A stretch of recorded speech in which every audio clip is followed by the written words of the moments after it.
Bonjour et bienvenue, je suis Dina Trémisi, j'ai l'honneur d'être l'ambassadrice alumni de l'UNISTRA, l'Université de Strasbourg, pour la période 2019-2020. Je suis la deuxième à avoir le plaisir d'avoir cette charge. Et aujourd'hui, je suis heureuse d'introduire cette session qui est donc la 4e session des rencontres alumni. Ce format inspiré et inspirant a été initié par mon prédécesseur, le professeur Gall, et nous sommes très heureux de continuer aujourd'hui ce dispositif avec les thèmes qui avaient été prévus. Il est destiné à valoriser le rapprochement des deux mondes qui s'enrichissent de leurs différences, le monde socio-économique et le monde de l'entreprise qui collabore avec l'université dans ce qu'elle a de plus innovant, mais parfois aussi de moins visible, la recherche. Donc c'est l'entreprise et la recherche qui aujourd'hui vont dialoguer, échanger avec vous après un temps de présentation. Alors cette rencontre elle est consacrée aux questions de la santé et du bien-être. Vous en avez vu le titre. Donc quels aliments privilégier pour prendre soin de soi et performer. La santé publique, on le sait désormais, est une question qui est évidemment liée à l'alimentation des individus, mais on le sait, mais dans quelle mesure ? C'est un petit peu cet éclairage qui va nous être apporté aujourd'hui à travers le témoignage d'un enseignant-chercheur, Geoffrey Zoll, qui interviendra en premier, et de la dirigeante d'une entreprise alsacienne, qui est donc Soraya Huberti et qui est basée à Colmar. Et une entreprise familiale aussi, c'est important. Ils ont donc la tâche de vous présenter leurs connaissances en un quart d'heure, ça va être assez court chacun, dans le domaine donc, de la santé et du bien-être. Ce qu'on peut dire, ce que j'ai retenu dans leur parcours, c'est qu'ils sont tous les deux férus de sport. Ce n'est peut-être pas anodin, puisque le bien-être et le sport, on le sait, c'est lié.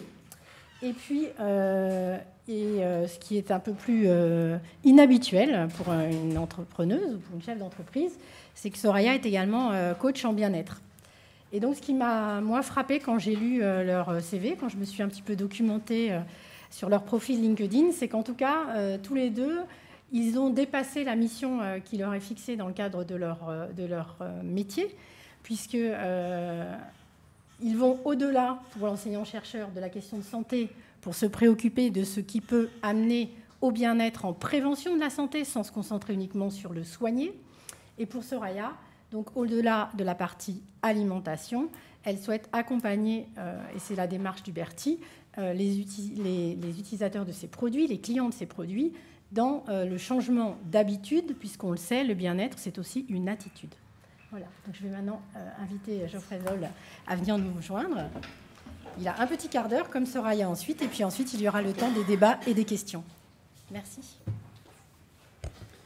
Bien, merci beaucoup, mais merci, bonjour à tous déjà, et merci effectivement pour l'invitation, merci du réseau Alumni pour l'invitation, merci à l'Université de Strasbourg.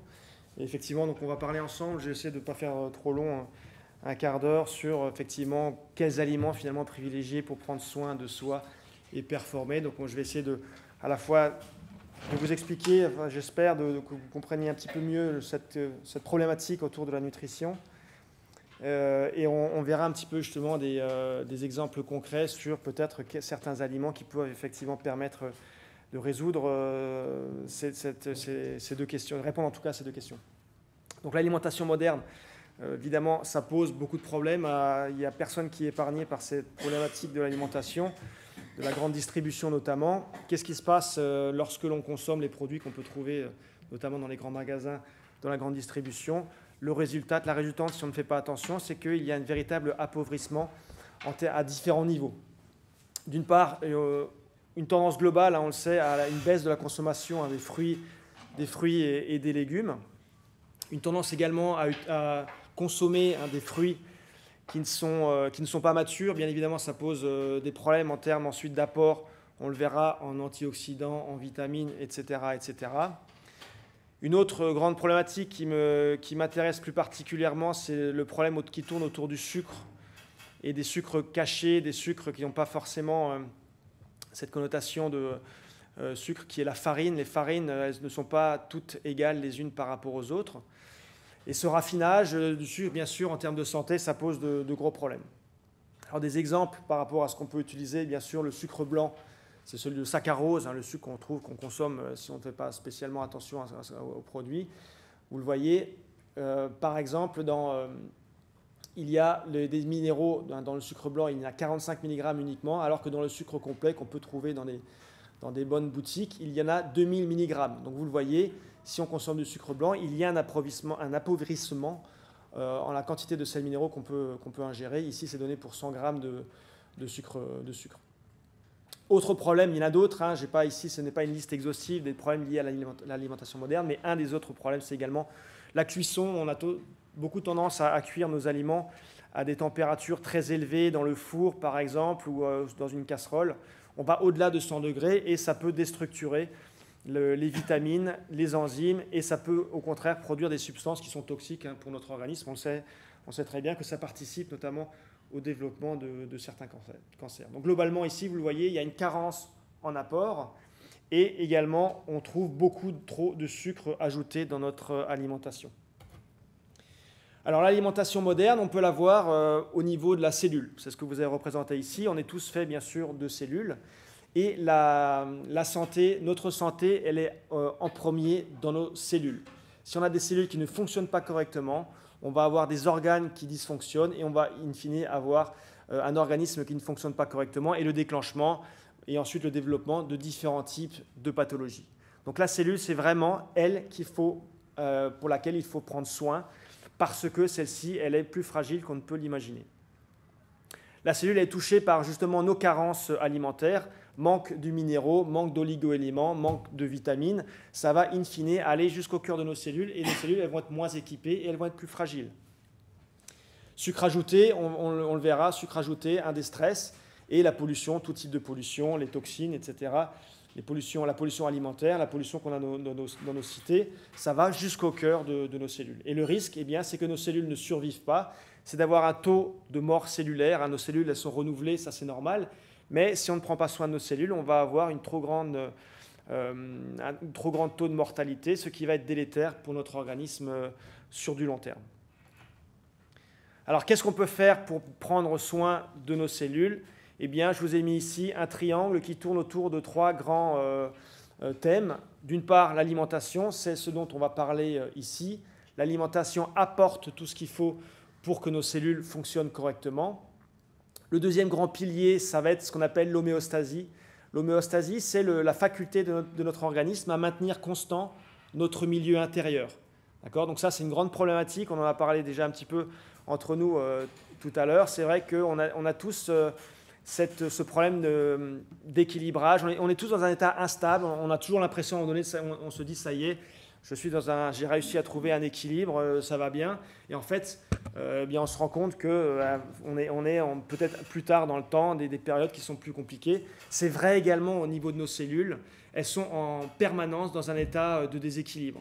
Donc il y a des apports en permanence, elles sont en permanence stressées et il faut en permanence faire face à ce différents types de stress. Donc c'est en permanence cette notion d'homéostasie qui est en jeu et notre organisme lutte en permanence contre ce déséquilibre qui existe au niveau de nos cellules, qui existe au niveau de nos organes et qui existe plus particulièrement également au niveau de notre organisme dans son ensemble.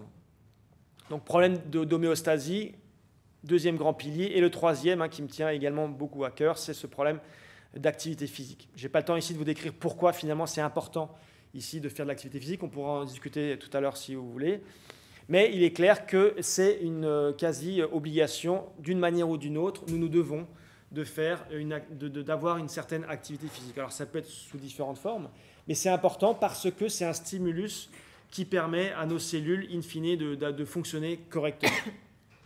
Donc voilà un petit peu les 3 grands piliers qui sont importants pour que nos cellules fonctionnent bien, pour être dans un mode où nos cellules restent dans un bon fonctionnement et elles continuent à survivre d'une manière normale.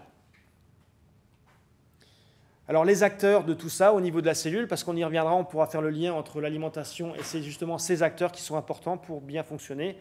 Alors on ne va pas aller trop dans les détails, mais en gros il y a différents types de macro-substances, macro-éléments, qui sont les substrats énergétiques également, qui sont les protéines, ce sont un peu les molécules à tout faire à l'intérieur de nos cellules. Elles font un petit peu tout, ces protéines. Donc c'est important d'en fabriquer suffisamment, d'avoir des protéines efficaces. Des lipides, ça, on les connaît un petit peu plus. Hein. Les lipides, bien sûr, c'est ce qu'on stocke dans les adipocytes. Donc là, c'est plus la réserve énergétique de notre organisme. Mais des lipides, il y en a également au niveau des membranes, hein, des cellules, par exemple. Des lipides, il y a des molécules, hein, des hormones qui sont des lipides, des vitamines qui sont des lipides. Donc on en a besoin, hein, de ces lipides pour bien fonctionner. On a des réserves également en glucides qu'on retrouve à différents niveaux, quelquefois couplés avec des protéines.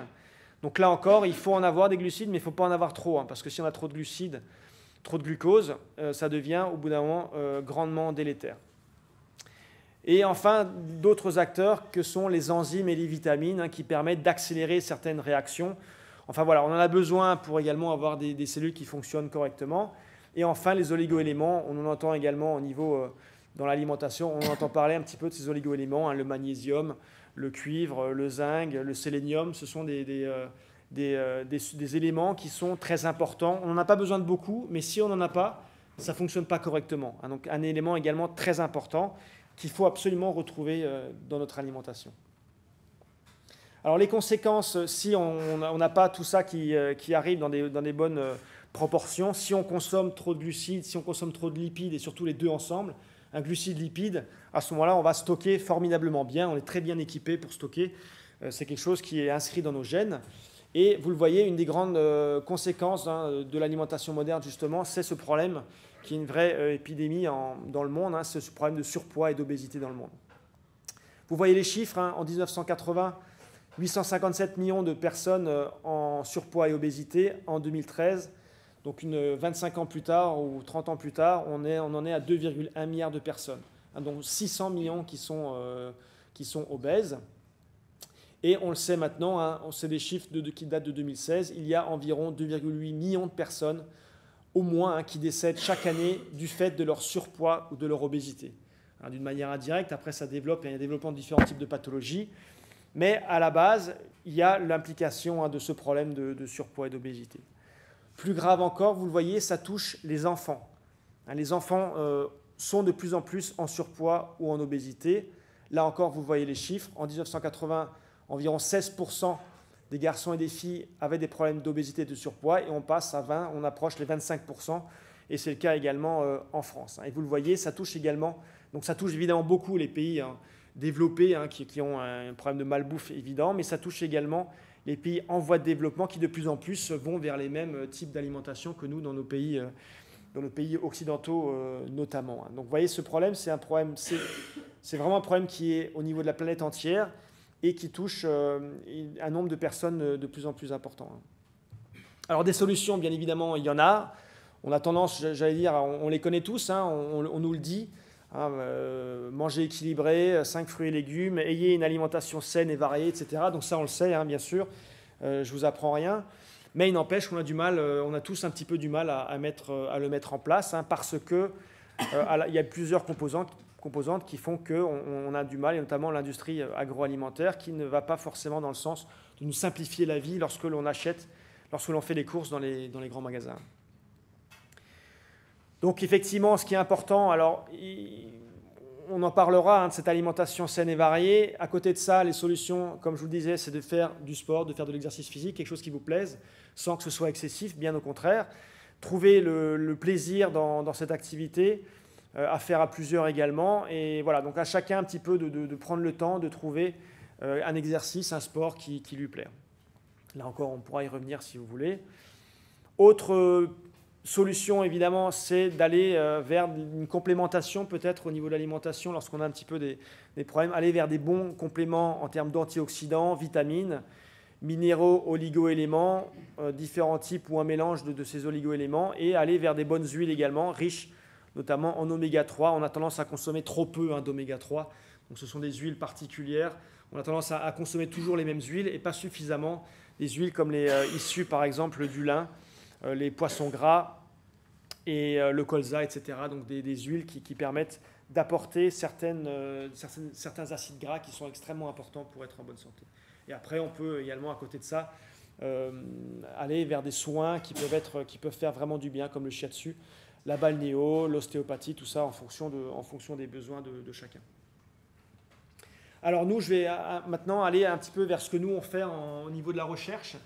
Au niveau de la recherche à l'université, à la faculté de médecine, on a une problématique Donc, dans cette problématique de l'obésité, on essaye un petit peu de trouver des solutions pour diminuer le développement de l'obésité, le développement des conséquences de l'obésité, la résistance à l'insuline, le diabète de type 2. Ce sont des choses qui nous intéressent plus particulièrement de démontrer scientifiquement, de développer des stratégies alimentaires pour diminuer le développement et les effets secondaires de cette obésité. Donc, qu'est-ce qu'on veut faire? Donc, notamment, les cibles au niveau des organes, ça va être le foie, ça va être le muscle squelettique, et en particulier, regarder le métabolisme de ces muscles squelettiques. Je ne rentre pas ici dans les détails, mais tout ça pour essayer de diminuer l'insulinorésistance qui entraîne les patients vers le développement d'un diabète de type 2. Donc, pour cela, on travaille sur des modèles animaux, chez la souris notamment, à qui on donne à manger des croquettes particulières. Donc, ce sont des stratégies alimentaires. Et on va notamment développer un régime sucre-lipides, c'est-à-dire qu'on va donner ce qu'on appelle, nous, en recherche, le régime high fat, et donc beaucoup riche en graisse, donc on donne beaucoup de lipides, qui sont également de façon concomitante avec du glucose, du sucre, du saccharose glucose. Et ces animaux, en une dizaine de semaines, développent une véritable obésité. Et à côté de ça, l'idée, c'est de regarder des stratégies qui pourraient permettre de diminuer cette prise de poids. Et notamment, on va voir qu'on utilise des acides gras particuliers issus de l'huile de coco. Donc on verra, et c'est notamment des produits utilisés par Huberti qui justement propose ce type de stratégie, qui est une stratégie qui est extrêmement efficace pour diminuer la prise de poids. Et nous, on démontre scientifiquement justement en quoi, en particulier certains acides gras présents dans l'huile de coco, sont justement bénéfiques en termes de prise de poids. Donc c'est ce qu'on a fait, vous le voyez ici, on a le poids des animaux, le poids de souris qui au départ ont entre 8 et 10 semaines, et ces petites souris, elles pèsent environ 25 grammes, et on leur donne donc différents types de régimes, et on suit l'évolution du poids au cours du temps. Donc on a différents régimes. En rouge, vous avez les animaux qui ont mangé un régime trop riche en sucre et en graisse, et vous le voyez, il y a une prise de poids qui est extrêmement importante chez ces animaux. Lorsque simplement on remplace, alors c'est toujours autant riche en sucre et en graisse, simplement au niveau qualitatif, on remplace une partie de ces graisses par de l'huile de coco. Et plus particulièrement un type d'acide gras présent dans l'huile de coco. Et vous le voyez, eh bien, on diminue de environ 15-20% la prise de poids sur environ 4 mois de régime. Donc intéressant, ce n'est pas forcément suffisant, mais vous le voyez que simplement, alors ça reste quand même trop riche en sucre et en graisse, donc ça ne fait pas des miracles. Il ne suffit pas de remplacer, de continuer à manger des chips, simplement en mangeant un petit peu d'huile de coco, que ça va régler le problème. Donc c'est un petit peu ça qu'on démontre quand même. Mais il n'empêche qu'on l'a vu également, vous le verrez au niveau des différents organes, ça permet quand même d'améliorer les choses. Ça ne règle pas tous les problèmes. Par contre, lorsqu'on donne un régime qui est toujours trop riche, on va dire, en calories, mais qu'on enlève complètement les sucres, c'est ce qu'on appelle le régime cétogène, vous en avez peut-être entendu parler. On voulait montrer scientifiquement justement ce qu'il en est, en tout cas ici chez des animaux. On donne que dans les croquettes différents types de lipides et on regarde l'évolution ici de la prise de poids. Et vous le voyez, eh bien, on a une prise de poids qui est nettement moins importante chez ces animaux qui ne consomment plus que des protéines et des lipides. Et quasiment plus de sucre. Et enfin, vous le voyez, si on donne un régime cétogène avec de l'huile de coco, eh bien, vous le voyez, on est à ce moment-là au niveau d'un régime normal qu'on donne à des animaux, à des souris, qui permet d'avoir une prise de poids normale. Et vous le voyez, donc, ce qui veut dire que lorsqu'on on a ici un régime, on arrête de consommer des glucides et on consomme que des lipides et on enrichit ces lipides en huile de coco, on a une prise de poids qui est à ce moment-là complètement normale. Donc ça, c'est le premier paramètre. Bien évidemment, nous, je vous passe un petit peu plus dans les détails de ce qu'on a pu faire au niveau des organes. Simplement, je vous ai mis quelques paramètres, comme par exemple le foie, le poids du foie, et où vous le voyez que le régime enrichi en sucre et graisse, c'est le seul groupe d'animaux où on avait véritablement un foie qu'on appelle le foie gras, qui est la stéatose hépatique, qu'on appelle plus communément le foie gras, puisque c'est un foie dans lequel il y a trop de lipides. Vous le voyez, c'est uniquement dans ce groupe-là qu'on a eu véritablement un développement, en tout cas un stockage de lipides de façon trop importante dans cet organe. Si on rajoute l'huile de coco, vous le voyez, ça améliore grandement cette prise de poids au niveau hépatique. Donc c'est un résultat qui est quand même très intéressant. Et si on fait des coupes histologiques, c'est ce qu'on a fait dans le foie, vous le voyez, en rouge, c'est les lipides. Il y a beaucoup plus de lipides pour les animaux qui ont eu un régime enrichi en sucre et en graisse. Et lorsque l'on rajoute l'huile de coco, on diminue grandement l'accumulation de ces lipides au niveau du foie. Donc on a fait bien entendu beaucoup d'autres choses au niveau scientifique, mais voilà, après on n'a pas trop le temps, donc je vous ai mis les principales conclusions de cette étude qui démontrent finalement que l'huile de coco permet de diminuer les paramètres liés au développement de l'obésité. On l'a vu au niveau de la prise de poids, on l'a vu également au niveau du poids du foie, au niveau de l'accumulation des lipides, et on l'a démontré également lorsqu'on a étudié nous le métabolisme des lipides et le fonctionnement des mitochondries, qui sont les usines à énergie de notre organisme, elles sont grandement améliorées. Donc globalement, l'huile de coco améliore l'état énergétique musculaire dans ce modèle d'obésité. Et en ce qui concerne le régime cétogène, donc, où on a enlevé le sucre, eh bien, on a démontré également que c'est beaucoup moins obésogène que uniquement en enlevant le sucre, même s'il y a beaucoup de calories, en enlevant le sucre, on a quelque chose qui développe beaucoup moins la prise de poids. Donc le développement de l'obésité est nettement moindre lorsqu'on enlève le sucre, qui démontre bien que le problème dans notre alimentation, ce n'est pas le sucre, c'est pas la graisse, c'est véritablement le sucre. Alors évidemment, c'est les deux ensemble qui est le pire, mais si on ne consomme que des lipides, on a quelque chose qui est nettement moindre en termes de prise de poids. Voilà, donc ce qu'on a démontré, c'est qu'effectivement, un régime cétogène enrichi en huile de coco, c'est encore mieux en termes de développement de l'obésité. Donc nos conclusions, c'était celles-ci, et on est encore en train de faire des expériences à ce niveau pour démontrer qu'effectivement, la prise d'huile de coco est une véritable solution dans la lutte et dans la prévention de l'obésité. Ce qui démontre quelque part que la qualité, notamment la qualité des graisses, permet de diminuer la prise de poids, même si on continue à côté à consommer trop de sucre ajouté. Mais il n'empêche que la solution, bien entendu, et c'est ce que démontre le régime cétogène, c'est que la cible et ce qu'il faut absolument dans notre alimentation, c'est diminuer les sucres ajoutés. Donc, Soraya vous parlera des sucres qui ne sont pas tous effectivement mauvais, je pense un petit peu, puisqu'on en trouve effectivement dans les fruits notamment, et à ce moment-là, bien entendu, ce n'est pas du tout la même chose. On a des effets tout à fait bénéfiques lorsqu'on garde le sucre dans le fruit. Le problème de notre société et dans notre produit, c'est qu'on a tendance à enlever toute la substance qui est autour du sucre, et du coup, on ne se retrouve plus qu'avec notre saccharose qui, lui, est complètement délétère.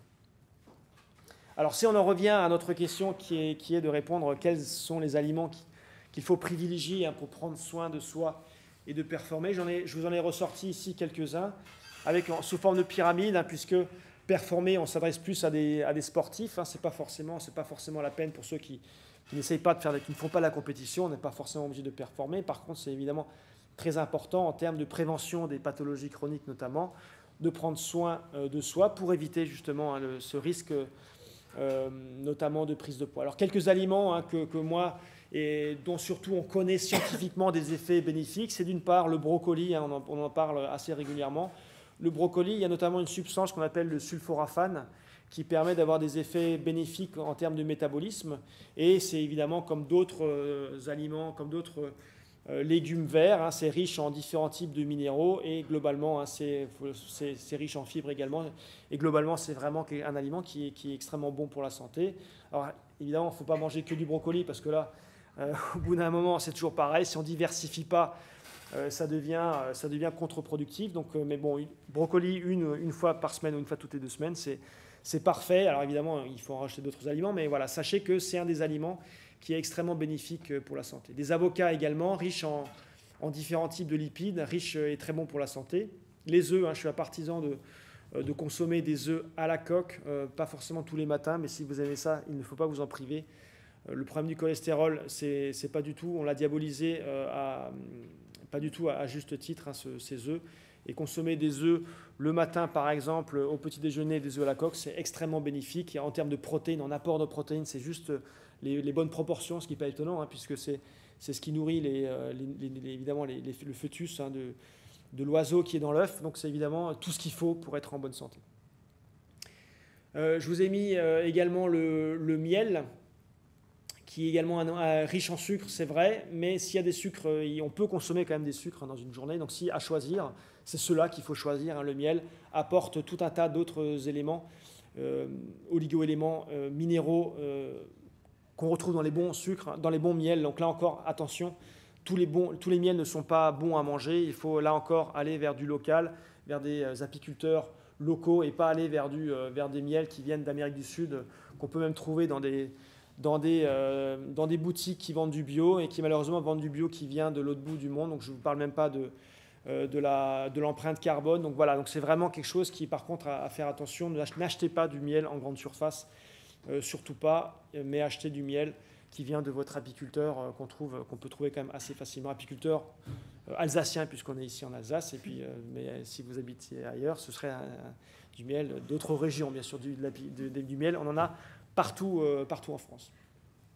Bien évidemment, variez votre alimentation, fruits, légumes, etc. Voilà. Et je vous ai mis ici des graines de chanvre qui est là encore qui est à la base du cannabis, mais là, pas de risque de drogue dans ce type de graines qui sont très pauvres en cannabinoïdes. Donc aucun risque à ce niveau-là. Par contre, on retrouve une huile très intéressante, on retrouve des protéines très intéressantes. Donc là encore, on en retrouve également dans les produits Huberty. Donc là encore à recommander grandement, même si on n'est pas spécialement sportif. Donc si on va vers quelqu'un qui est sportif, on peut encore rajouter certains aliments spécifiques. Par exemple, j'en ai parlé, l'huile de coco. Alors, pas que pour les sportifs, mais notamment lorsqu'on fait du sport.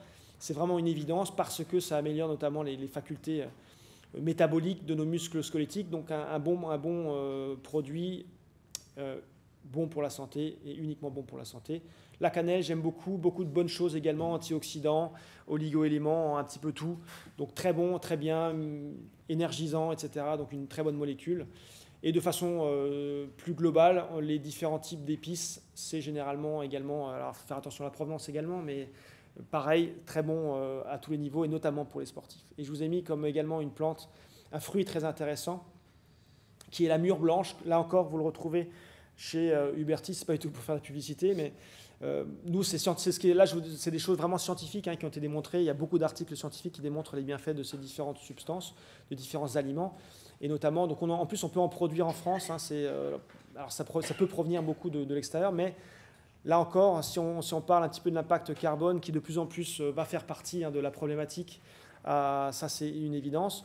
C'est typiquement un produit qui est récolté. Alors je ne connais pas bien si c'est compliqué, peut-être un petit peu encore, mais en tout cas, c'est des choses qu'on peut fabriquer, qu'on peut très bien planter, en tout cas en Europe, on va dire. Ce qui n'est pas le cas, par contre, c'est vrai que je suis un petit peu embêté parce que l'huile de coco, ça restera toujours, a priori, un produit qui viendra de loin. Donc au niveau de l'impact carbone, là, on n'est pas bon. On n'est clairement pas bon. Alors après, on ne peut pas être bon partout. Il y a des choses comme le miel, par exemple, où c'est, je pense, très important d'aller au niveau local, le brocoli et les fruits et les légumes en particulier. Compléments alimentaires, il y en a beaucoup, il y aurait beaucoup à dire. Moi, un que j'aime beaucoup, au niveau, même surtout en termes d'exercice physique, lorsqu'on fait beaucoup d'activités physiques, 5-10 heures par semaine, pour les grands sportifs, c'est important de se complémenter.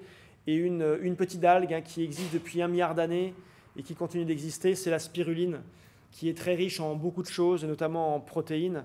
Voilà, c'est important le fer aussi, riche en fer, c'est important notamment pour les femmes sportives qui ont tendance quand même à manquer de fer. C'est important de se complémenter, pas forcément en fer, mais d'aller déjà dans un premier temps vers la spiruline qui est que bonne pour la santé à des doses pas trop importantes. Donc là encore, on peut de façon chronique prendre cette spiruline, il n'y aura que des effets bénéfiques. Donc là encore, par contre, la spiruline, on en trouve un petit peu partout, n'importe comment. Donc là encore, c'est vrai, il faut bien se renseigner, prendre le temps avant d'acheter sa spiruline. Voilà, je crois que j'en ai fini. Merci pour votre attention. Et on pourra discuter, je pense, après on va peut-être enchaîner sur les 2 interventions. Et puis on pourra discuter si vous avez des questions peut-être ultérieurement. Voilà, je laisse la parole à Soraya.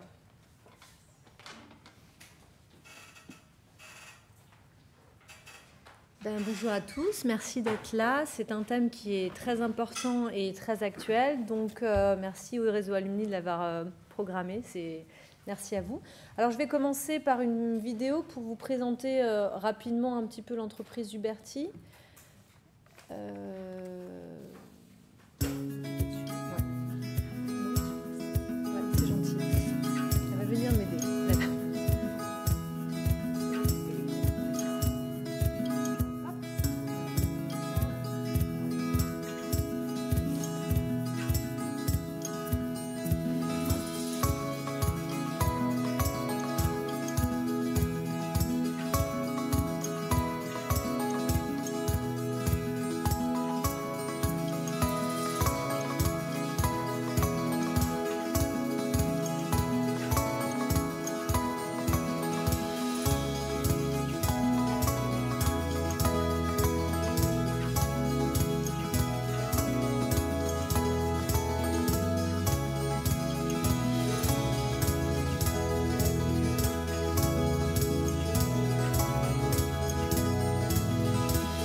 Alors, pour vous expliquer un petit peu, en introduction, quand même, vous expliquer un petit peu les valeurs originelles d'Huberti. Donc, le fondateur, c'est mon papa, Louis Huberti, qui a créé l'entreprise à 75 ans.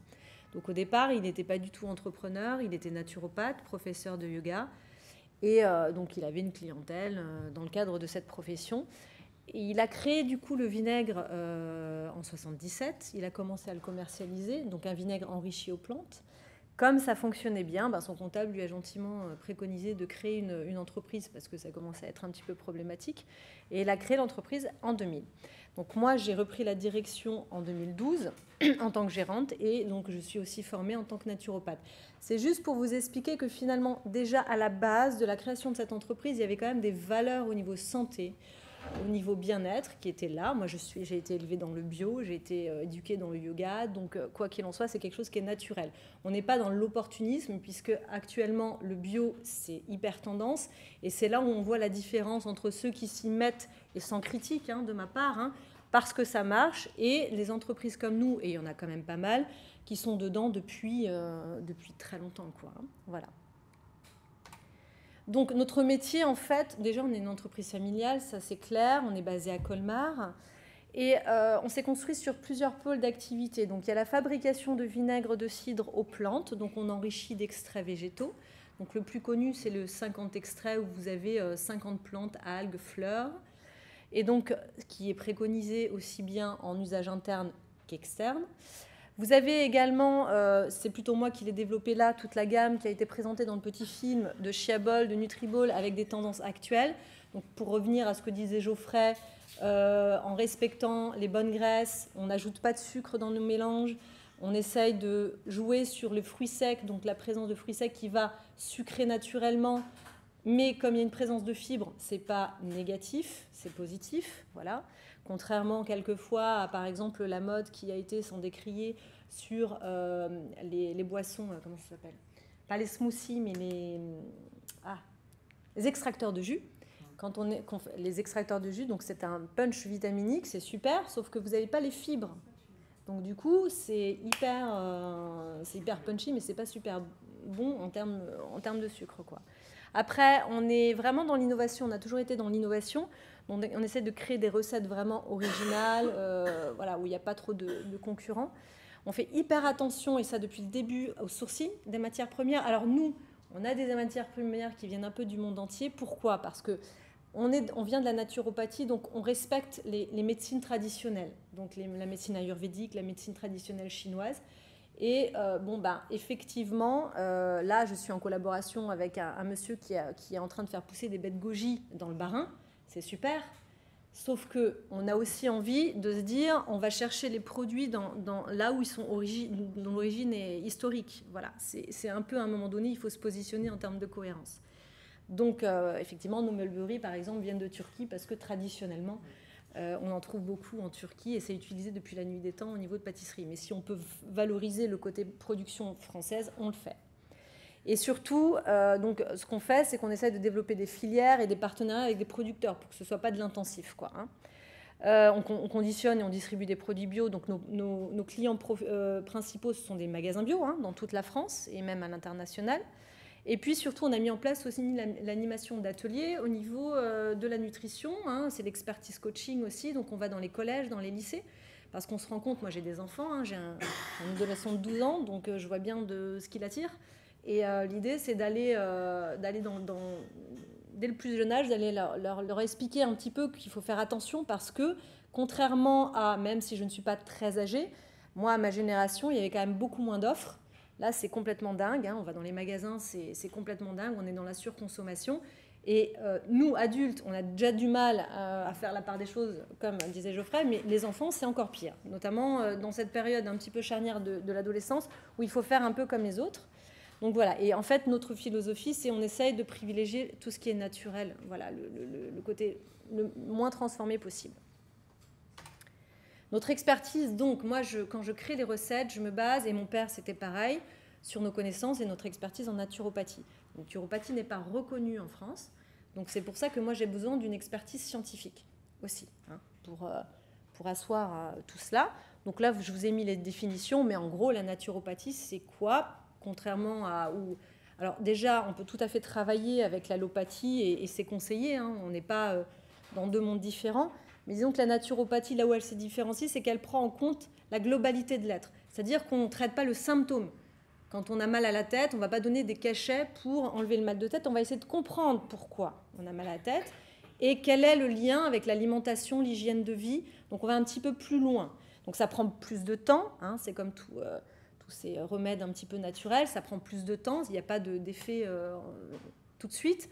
Mais voilà, l'idée c'est de se dire que le client, que la personne, le patient vienne en se disant je vais gagner en autonomie et surtout je n'ai pas un petit pansement pour soigner le symptôme. J'essaie de comprendre, d'aller plus loin.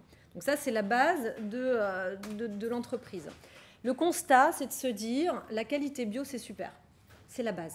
La qualité bio, c'est la manière dont mangeait mon papa quand il est né en 1930. Voilà, il est né en 1925, mais toute sa jeunesse, il a mangé bio, en fait.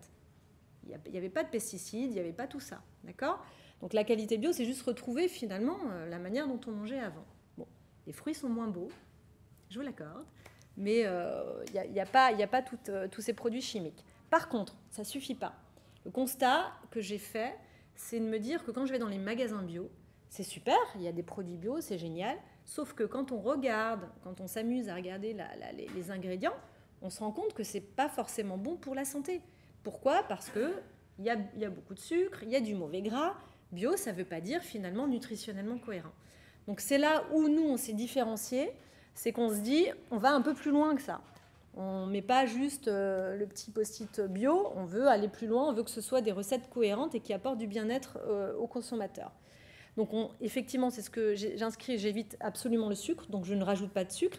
Alors il y a aussi une notion, une volonté d'éducation derrière tout ça, parce que finalement, c'est aussi rééduquer les palais. Et se dire que si on habitue les personnes à moins manger de sucre au niveau du palais, eh bien, au bout d'un moment, peut-être que c'est comme un café. Hein, un jour, on décide d'arrêter le sucre dans le café. Au début, c'est dur. Puis après, on ne peut plus du tout boire son café avec du sucre. Donc l'idée, c'est de dire qu'on peut se rééduquer constamment. Je veux dire, c'est... voilà. Et aussi les bonnes graisses. Donc on va éviter tout ça. Donc il y a peut-être une notion d'attractivité de départ où on se dit, comme ça va être moins sucré, il y a peut-être des personnes qui vont se dire « Oh là là, c'est pas bon ». C'est pas grave, on laisse le temps aux personnes de s'habituer à tout ça. Alors, ça c'est un peu pour vous montrer la gamme de produits. Donc le vinaigre dont je vous parlais tout à l'heure, c'est le vinaigre qui est à gauche, donc qui est le plus connu. Après, on a donc la partie petit déjeuner. On a des cocktails de fruits aussi. On essaye du coup de mettre des oléagineux à l'intérieur, des copeaux de coco, des fruits secs, pour qu'il y ait une cohérence nutritionnelle. Ça, c'est pour vous montrer un petit peu ce qu'on propose. Et l'objectif, en fait, c'est d'allier la qualité et la performance nutritionnelle. C'est pour ça qu'on a besoin d'une expertise scientifique aussi, parce que, quelque part, on a besoin de prouver scientifiquement ce qu'on dit. Parce que nous, si vous voulez, quand un produit, ça fait longtemps qu'on le propose et que finalement, ce sont les consommateurs qui viennent nous dire « Moi, ça m'a aidé pour ça, c'est super et tout », c'est bien, mais on n'a pas de preuves. On n'a pas de preuves et donc, en plus, de plus en plus maintenant, et c'est très bien, les allégations de santé sont vraiment très, très légiférées. Et donc, du coup, nous, on a intérêt, si on veut aller plus loin, à pouvoir prouver tout ce qu'on dit. Donc, la collaboration avec, par exemple, Geoffrey a été intéressante sur deux points. C'est déjà dans l'élaboration, moi, de mes recettes, eh bien, j'avais besoin de son regard, de me dire, est-ce que je ne suis pas déconnectée ? J'ai mon expertise naturopathie, mais je suis capable de me remettre en question. Et je suis capable aussi d'entendre si derrière, ce n'est pas cohérent. De co-créer des produits aussi, peut-être à destination des sportifs et des gens qui ont envie de perdre du poids. Et donc, de chercher cette validation scientifique. Et au niveau du vinaigre, ça va un petit peu plus loin. Ça va mettre beaucoup plus de temps, puisque c'est vraiment là, on va rentrer dans des études scientifiques, puisque notre vinaigre, on va le préconiser. Pourquoi ? Pour vous rappeler un peu l'historique, mon papa l'a créé. Pourquoi ? Parce qu'à un moment donné, il se rendait compte que la majorité de ses clients, des maux dont ils souffraient, étaient liés à la digestion. Donc, insomnie, irritabilité, on ne s'imagine pas tout ce qu'il y a en lien avec les organes digestifs. Ça va beaucoup plus loin que ce qu'on croit. Et diabète aussi, puisqu'il y a des études scientifiques que moi, je ne peux pas utiliser, mais qui sont américaines, qui expliquent bien que si on boit de l'eau additionnée d'une cuillère à soupe de vinaigre de cidre 10 minutes avant le repas, ça a un lien sur la glycémie. Donc ça agit directement pour les diabétiques. Donc tout ça, c'est l'idée, c'est d'aller dans ces études scientifiques-là, dans ces recherches, qui vont mettre 1-2 années, le temps qu'il faudra, pour pouvoir vraiment prouver tout cela.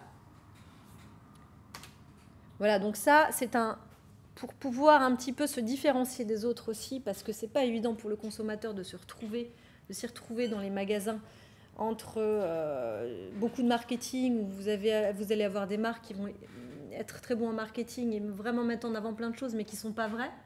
Alors nous, on a décidé de créer une marque qui s'appelle Nutri Expert Plus, qui explique que finalement, nous, chaque recette qu'on crée, eh bien, il y a une valeur nutritionnelle derrière. Nous, ce qu'on veut, c'est vraiment ça. Voilà, c'est tout. Donc, pour conclure, je dirais que la collaboration entre finalement l'entreprise, en tout cas les entreprises qui sont en lien avec la nutrition, les produits bio et les scientifiques, elle est hyper cohérente parce qu'on a un enjeu majeur en termes de santé, je pense, qui est très important. Et on a un enjeu éducatif aussi qui est de réapprendre finalement à tout à chacun à s'alimenter, à avoir des bonnes habitudes. Voilà. Et Huberty, ce n'est pas que des produits bio, c'est aussi finalement se dire qu'on va préconiser une hygiène de vie globale. C'est pour ça que du coup, j'ai développé aussi un service une entreprise de coaching qui s'appelle Ariana Coaching, où je propose par exemple un programme au niveau des entreprises qui s'appelle Happy Entreprise et qui leur permet entre midi et 2 d'avoir des cours de yoga, d'avoir des cours de méditation, des séances de méditation, d'avoir des ateliers nutrition aussi, pour permettre aux collaborateurs finalement, pendant le temps où il est dans l'entreprise, d'apprendre des choses et d'aller mieux, quoi, en fait. Voilà. Je vous remercie pour votre écoute.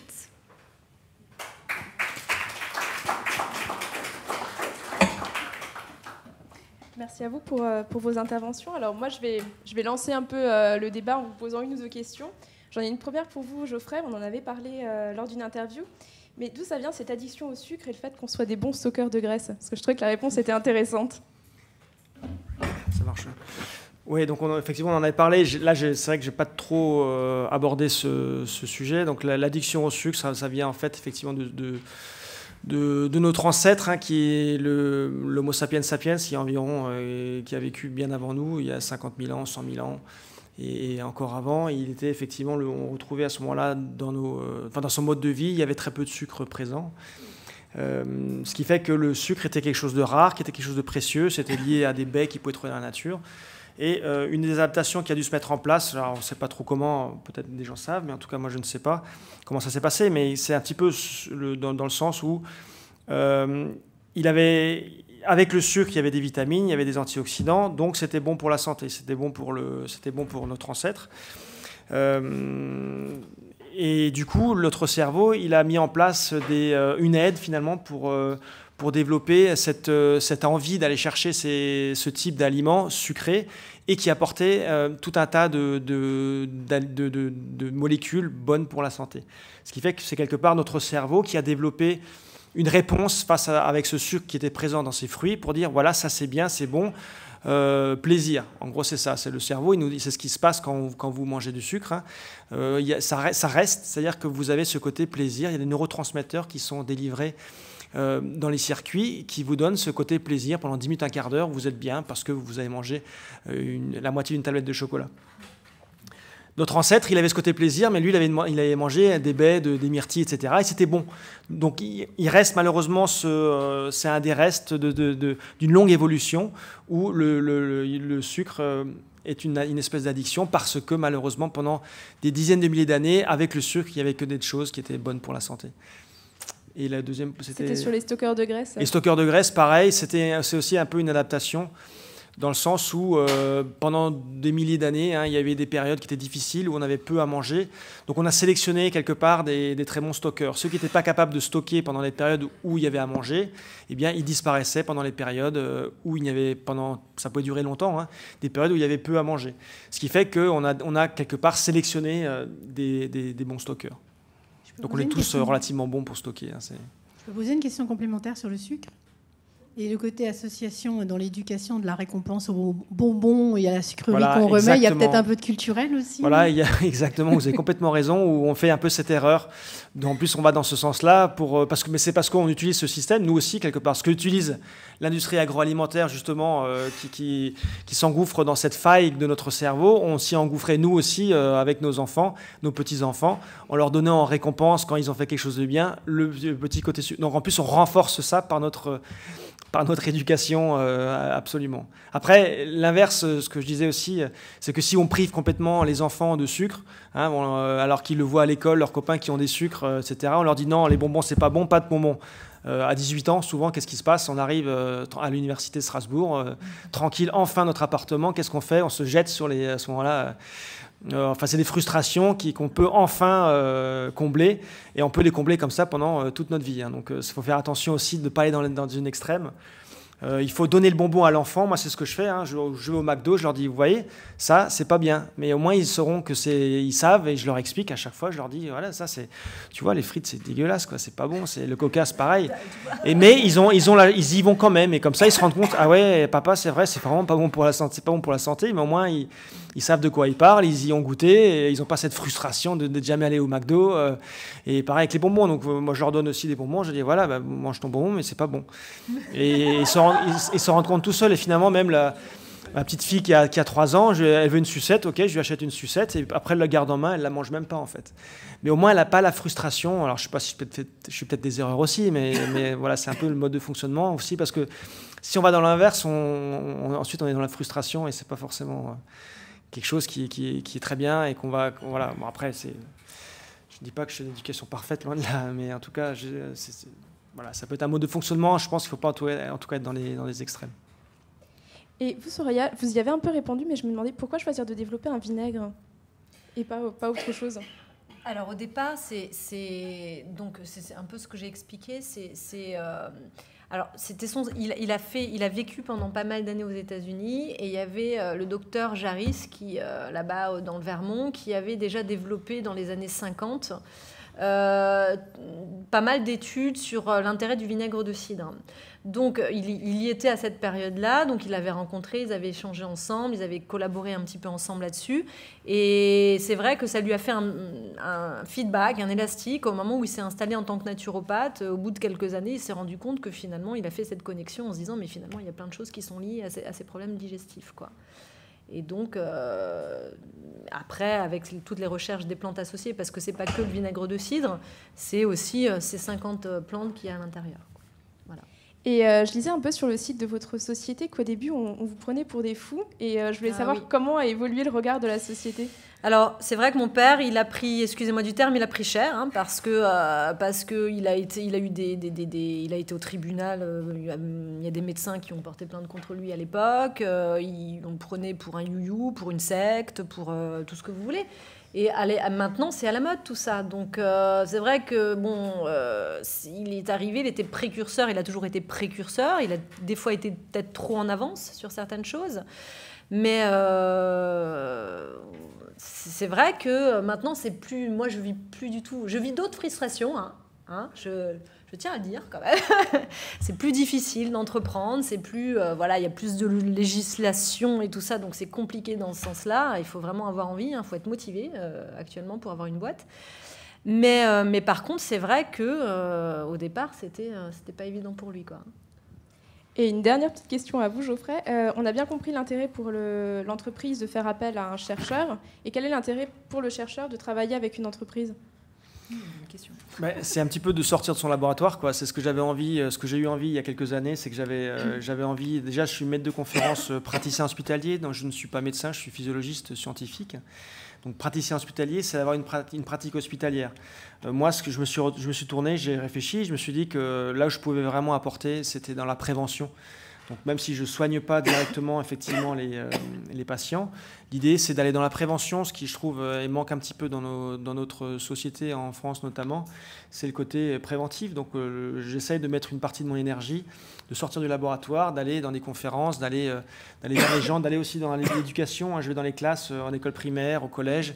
J'essaie également de former les professeurs de collège et de lycée, les professeurs de SVT, pour justement qu'eux puissent également enseigner peut-être aussi ce type de conseils par des travaux pratiques, etc., pour essayer de changer un petit peu, pour accélérer les changements, pour diminuer notamment, une des problématiques que vous avez pu voir, c'était pour ces problèmes de prise de poids et d'obésité qui participent à tout un tas de maladies, et notamment, c'est vrai, j'en ai pas non plus parlé trop, mais la digestion, le problème de la digestion, c'est majeur. C'est un problème qui touche un nombre important. Et il y a beaucoup de solutions dans des pathologies chroniques, inflammatoires, etc., peuvent se résoudre au moins en partie par l'amélioration de tous les mécanismes de la digestion. Merci. Alors, je vais laisser la parole au public, si vous avez des questions.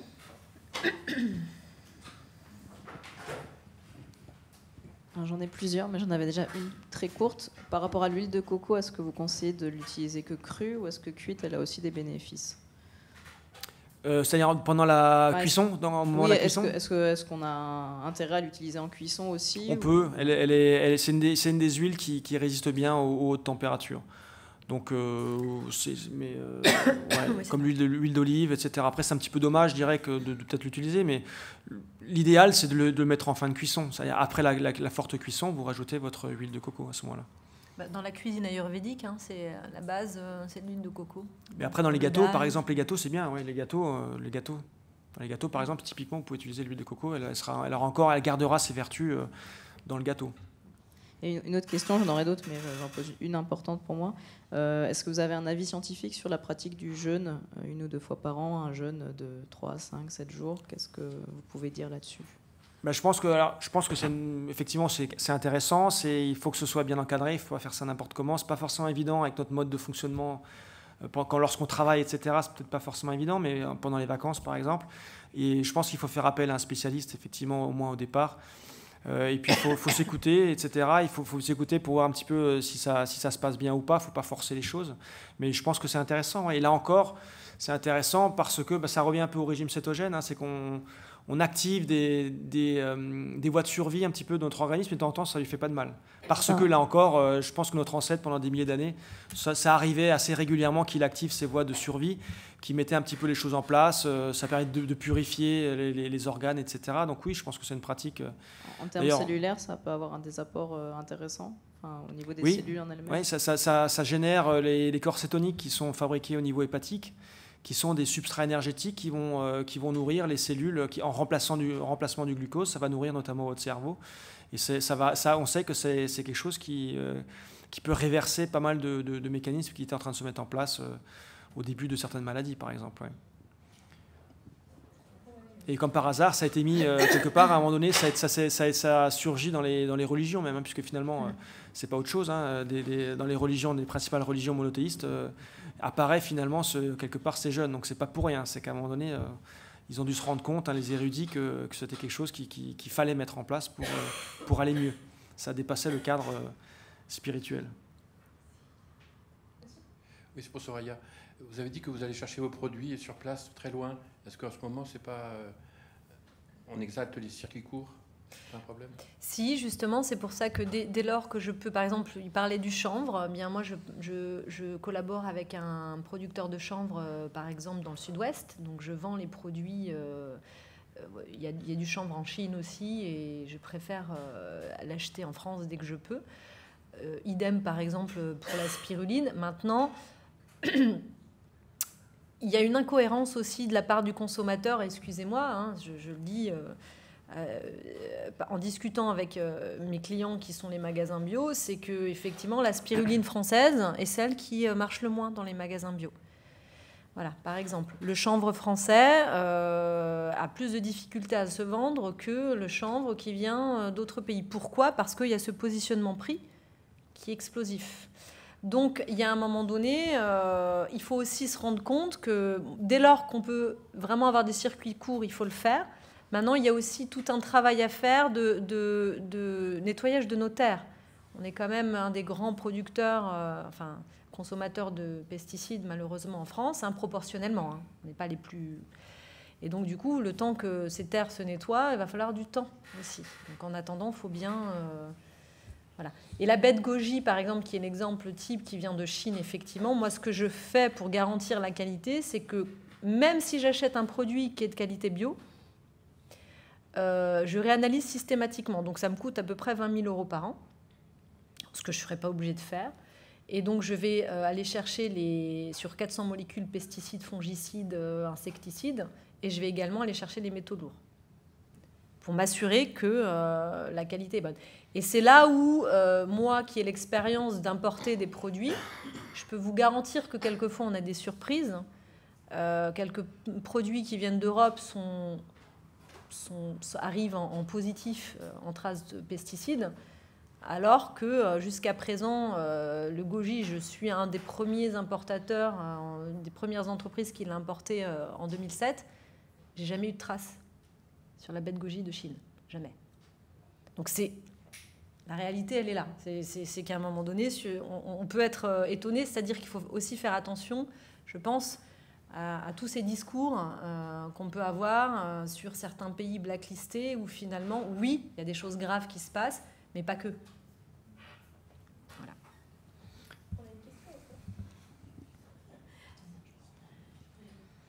Je prends la parole, Rodolphe. J'ai une petite question, je voulais votre avis sur les applications qui se développent de plus en plus, comme Yuka, on m'a conseillé de tester, que j'ai testé. Mais mon fils m'a dit, mais j'ai vu un reportage sur YouTube qui dit que finalement, c'est pas si bon que ça. Ce sont des applications qui permettent de décrypter les QR codes des produits pour en avoir la liste des éléments constituants et qui vous donne des points verts et des points rouges et oranges sur est-ce que c'est bon en graisse, lipides, est-ce que c'est bon en sucre, glucides et ainsi de suite. Et à chaque fois, trop gras, trop sucré. Et on a aussi des surprises parce que finalement, on n'a pas les résultats qu'on attend. Mais est-ce qu'elles sont fiables selon vous? Je me permets de commencer. Si tu veux. Alors moi je trouve que c'est une très bonne idée d'avoir développé Yuka et tout ça parce que ça permet quand même aux consommateurs de s'y retrouver un petit peu facilement.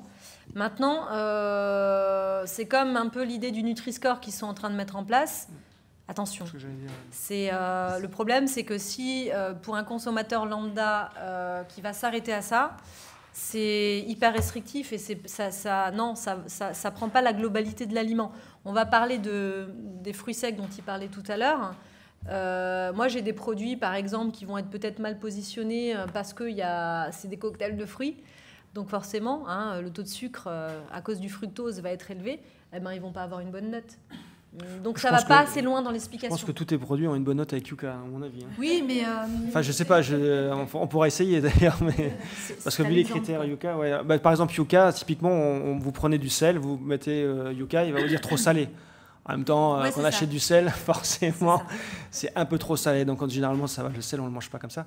Donc, oui, je suis complètement d'accord. C'est pas parfait, mais ça aide. Moi, j'utilise aussi. Ça m'aide. Quelquefois, ça m'arrive. Du coup, là, quand on veut acheter un petit peu vite, ça permet de faire le tri. Quelquefois, on se dit, bon, allez, celui-là, je le prends.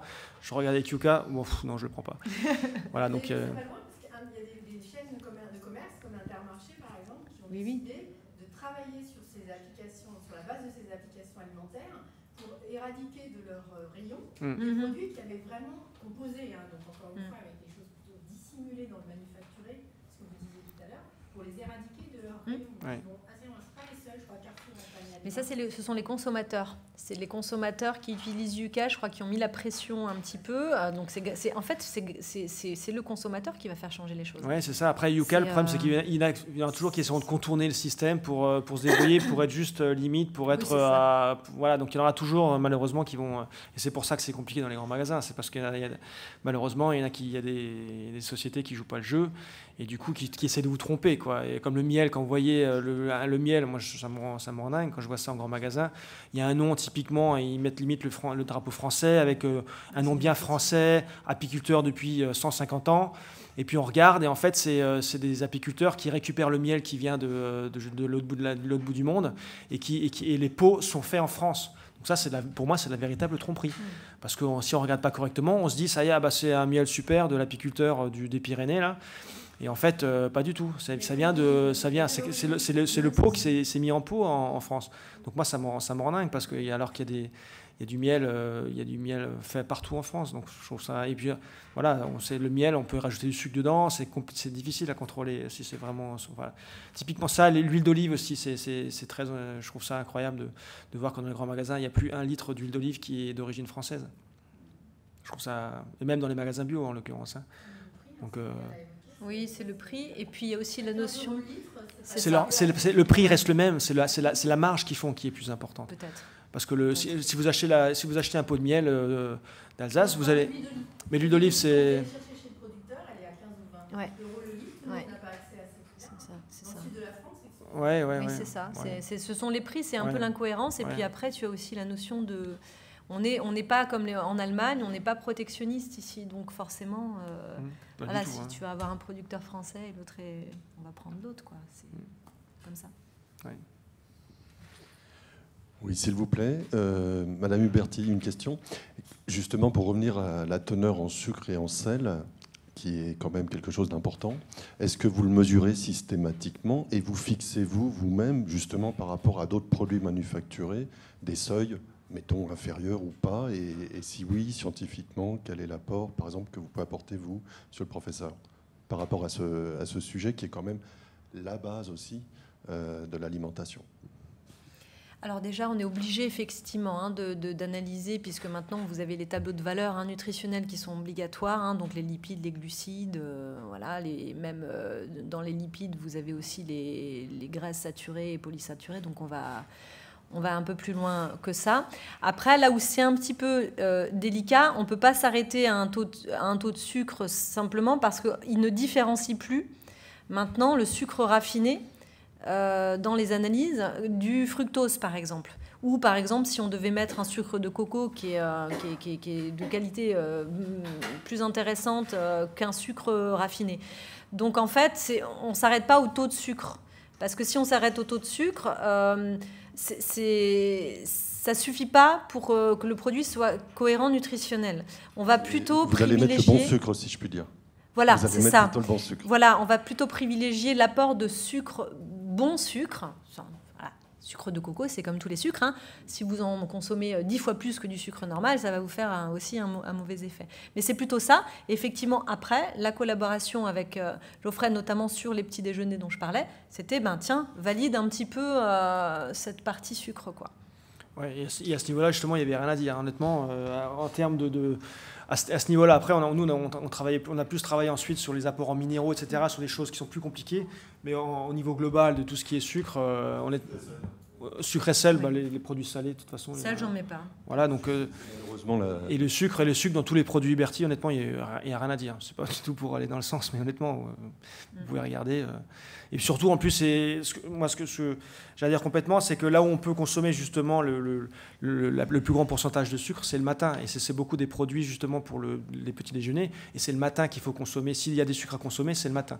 Après, en termes de quantité de sucre dans la journée entière, sucre rajouté, on est aux alentours de 25 grammes de sucre ajouté qu'on peut rajouter dans notre alimentation. Donc, en prenant un petit déjeuner comme ça, avec des sucres qui proviennent des fruits, où on en est, de toute façon, il n'y a pas de sucre ajouté, donc de toute façon, on est loin d'atteindre ces 25 grammes. Donc justement, ça nous laisse la possibilité d'en consommer à un autre moment de la journée, ces fameux sucres rajoutés. Ça va assez vite, d'ailleurs. Ouais, c'est ça. Mais honnêtement, il n'y a rien à dire au niveau des produits Huberti, pour le coup. En termes de sucre ajouté, de toute façon, il n'y en a pas, donc c'est ça. Merci. Il y a d'autres questions ?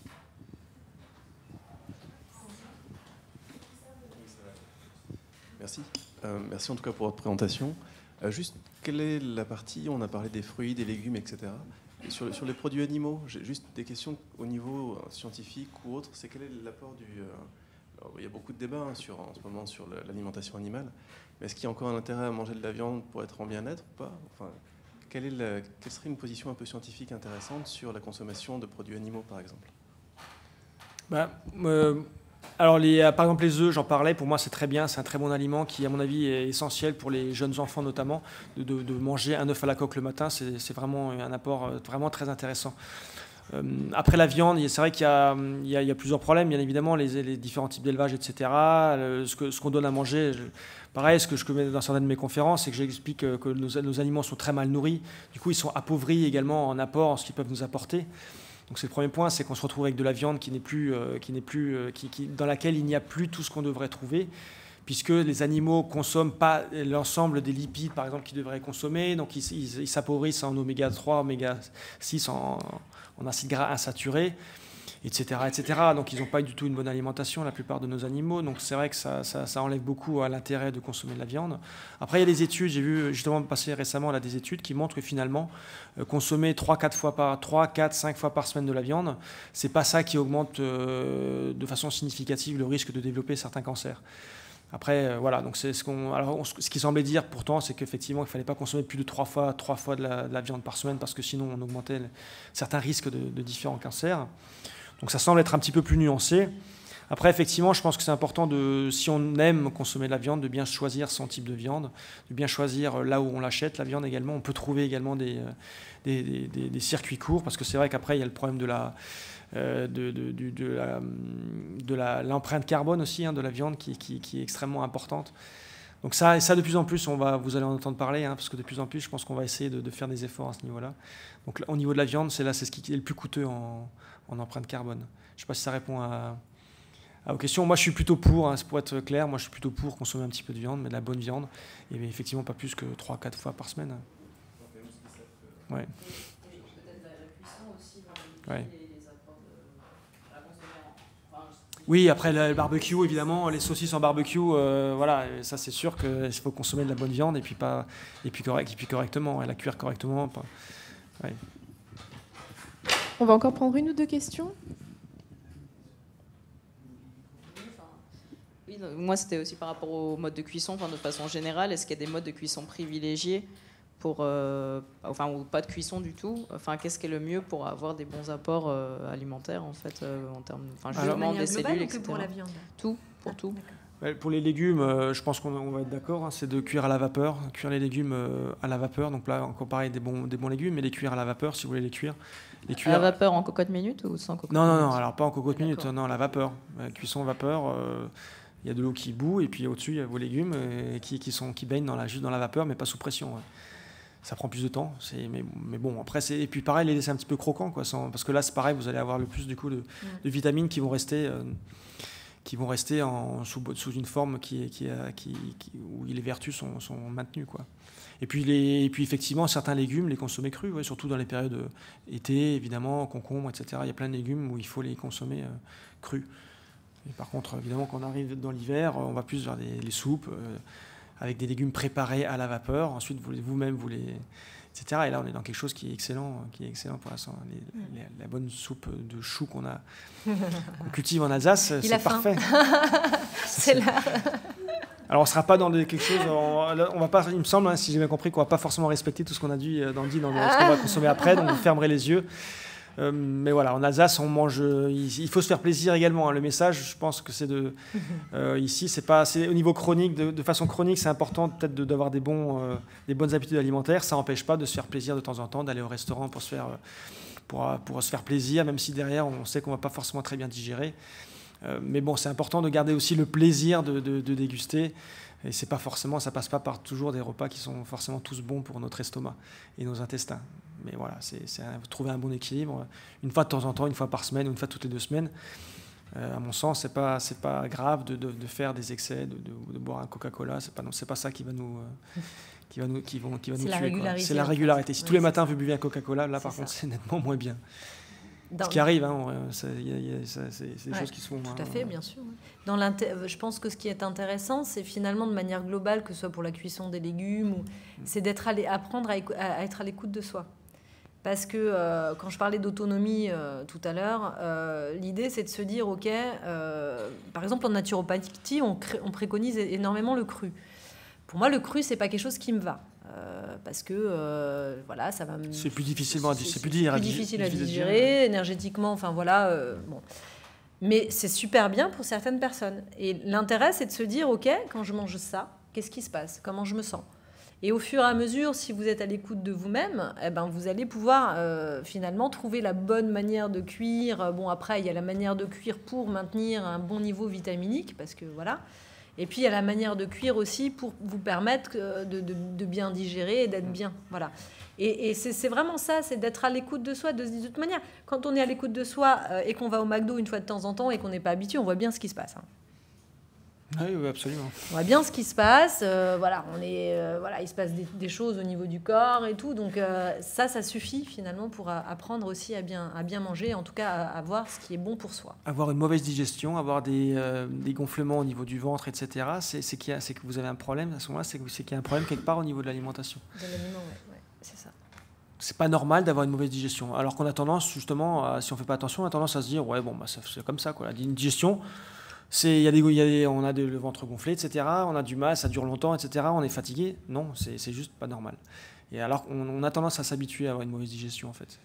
Et c'est là où il faut se poser des questions et c'est soi-même aussi. Hein, alors, ça n'empêche pas d'aller se conseiller, etc. Mais on peut, c'est important de soi-même déjà se poser les questions, quoi. Il y a des gens qui vont très bien.